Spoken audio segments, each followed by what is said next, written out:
नमस्कार। बीए तृतीय वर्ष ऐच्छिक हिंदी हिंदी भाषा इस प्रश्न पत्र के अंतर्गत हम मध्यकालीन हिंदी भाषा यह भाग देख रहे हैं। मध्यकालीन हिंदी भाषा के अंतर्गत अब तक हमने 3 भाग देखे हैं। आज की कक्षा में हमें देखना है उसका अगला भाग। मध्यकालीन हिंदी भाषा के अंतर्गत अगला भाग या चौथा भाग है खड़ी बोली और दक्षिणी। वैसे तो मध्यकाल में खड़ी बोली हिंदी के 2 रूप सामने आते हैं। एक दक्षिणी हिंदी या दखनी, 2 उत्तरी हिंदी या हिंदवी। खड़ी बोली मध्य उत्तर भारत के बोलचाल की भाषा थी। मुस्लिम शासकों द्वारा वो प्रयोग में लाई जाती थी। मुस्लिम शासकों द्वारा उन्हें राजकीय संरक्षण मिला था, परिणामतः वह विकसित होती गई। उसी में साहित्य लिखा गया और ये भाषा एक समृद्ध भाषा के रूप में वह सामने आ गई। परंतु जब 14वीं शताब्दी में मुस्लिम शासक दक्षिण में आ गए और उनके साथ यह भाषा दक्षिण में आ गई और दक्षिण की भाषा में घुल मिलकर एक तीसरी भाषा बन गई जिसका नाम है दक्खनी भाषा या दक्खनी भाषा। खड़ी बोली इस युग के खड़ी बोली के एक प्रमुख रचनाकार के रूप में वली हैदराबादी माने जाते हैं। इस काल में खड़ी बोली के साथ ही दक्षिणी हिंदी का भी अपना एक बोलबाला रहा। दक्षिणी हिंदी के प्रमुख रचनाकार के रूप में ख्वाजा बंदे नवाज, गेसुदराज, वजही, निजामी, जटमल, प्राणनाथ आदि प्रमुख कवि माने जाते हैं। अर्थात मध्य युग के अंतर्गत एक खड़ी बोली एक प्रमुख भाषा के रूप में सामने आ रही थी और इसमें भी साहित्य लिखा जा रहा था। विशेषतः इस काल में लिखा गया दक्खनी साहित्य एक अपना महत्व रखता है। दक्खनी साहित्य या भाषा का उदाहरण ही अगर देखना है तो इस प्रकार है। न आपत देखे न जल जला, आपे भले तो आलम भला, किसी को बुरा बोलना तो विश्वास है, भलाई बुराई सब अपने पास है। इस प्रकार से सबरस में मुल्ला वजही कहते हैं। अर्थात दक्षिणी भाषा इस काल की एक प्रमुख भाषा के रूप में प्रस्तुत थी। मध्यकालीन हिंदी भाषा का अगला रूप है सदुक्कड़ी भाषा। मध्यकाल में संत कवियों ने जिस भाषा का प्रयोग किया उसे सदुक्कड़ी, खिचड़ी, पंचरंगी भाषा कहा जाता है। वैसे तो मध्यकालीन जो संत कवि थे अधिकतर अनपढ़ थे,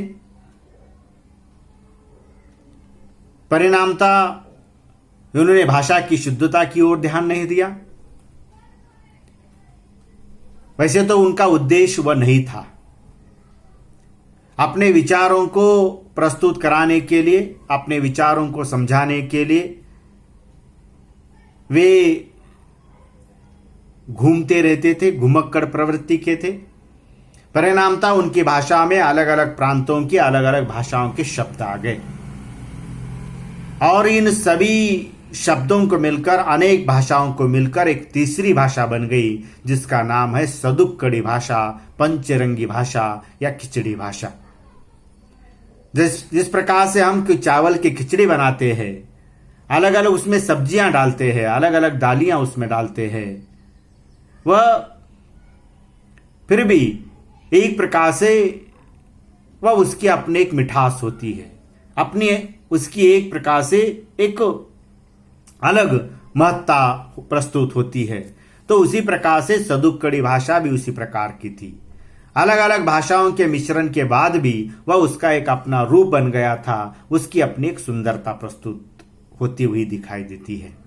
कबीर, भीका, गुलाल, मलुकदास, जगजीवन, दादू, रज्जब, नानक आदि इस काल की ये संत कवि थे जिन्होंने सदुक्कड़ी भाषा का प्रयोग कर दिया। अर्थात अपनी इस भाषा के माध्यम से अपने विचारों को लोगों के सामने प्रस्तुत करना, लोगों के सामने समझाना, बतलाना, यही उनका उद्देश्य था। परिणामतः इन्होंने भाषा की शुद्धता की ओर ध्यान देना इनका उद्देश्य नहीं था। अपने विचारों को, अपनी बातों को लोगों के सामने प्रस्तुत करना, लोगों को समझाना, यही उनका उद्देश्य था। अर्थात समाज जागृति या समाज सुधार, यही उनका मुख्य उद्देश्य था। परिणामतः यही उनकी भाषा में भी, उनके विचारों में भी दिखाई देता है। कुल मिलाकर अगर विचार कर दिया जाए तो आदिकाल की तुलना में मध्यकालीन हिंदी भाषा अधिक परिष्कृत थी, संपन्न थी। अवधी, ब्रज, खड़ी बोली आदि भाषाओं ने अपना एक अलग अस्तित्व निर्माण कर दिया था। इसमें साहित्य लेखन भी हुआ। इसलिए भाषा और साहित्य दोनों दृष्टि से यह काल सुवर्ण युग माना जाता है। अब हमें देखना है मध्यकालीन हिंदी भाषा की विशेषताएं। इन पूरे मध्यकालीन हिंदी भाषा के अलग अलग रूपों को देखने के बाद मध्यकालीन हिंदी भाषा की कुछ ध्वनिगत, व्याकरणगत और शब्दगत विशेषताएं सामने आती है। ध्वनिगत विशेषताओं में मध्यकालीन हिंदी भाषा में शब्दांत का अ लुप्त हो गया था। शब्द के अंत में जो अ आता है वह लुप्त हो गया था। 2, इस काल में अरबी फारसी भाषा का प्रचलन अधिक होने के कारण जो नुक्ता वाले क, ख, ग, ज, फ ये 5 व्यंजन हिंदी में आ गए। 3, ह के पहले आने वाला अ कुछ स्थितियों में ए के जैसे बोला जाने लगा था, जैसे अहमद की जगह पर अहमद इस प्रकार से बोला जाने लगा था। यह कुछ उसकी ध्वनिगत विशेषताएं हैं। उसी तरह इस काल की कुछ व्याकरणगत विशेषताएं भी सामने आती है। 1, इस काल की भाषा में अपभ्रंश के रूप लुप्त हो गए थे। हिंदी अपने पैरों पर खड़ी हो गई थी। 2, इस काल की भाषा अधिक वियोगात्मक हो गई। कारक परसर्गों का अधिक प्रयोग किया जाने लगा। 3, इस काल की भाषा फारसी वाक्य रचना से प्रभावित होने के कारण वाक्य रचना में की का प्रयोग होने लगा था। अर्थात कुछ प्रमुख या कुछ व्याकरणगत विशेषताएं हैं।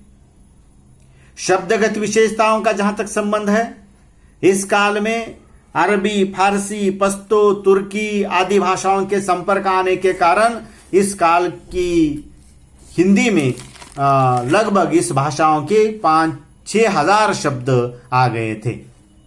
उसी तरह अंग्रेजी, स्पेनी आदि भाषाओं का प्रभाव भी हिंदी पर बढ़ गया था। परिणामतः अनेक शब्द, इस विदेशी शब्द भी हिंदी में आने लगे थे। इसी तरह अनेक तद्भव देशी शब्दों का भी प्रयोग अब मध्यकालीन हिंदी में होने लगा था। कुल मिलाकर अगर विचार कर दिया जाए तो मध्यकालीन हिंदी एक समृद्ध, परिष्कृत भाषा के रूप में सामने आती है।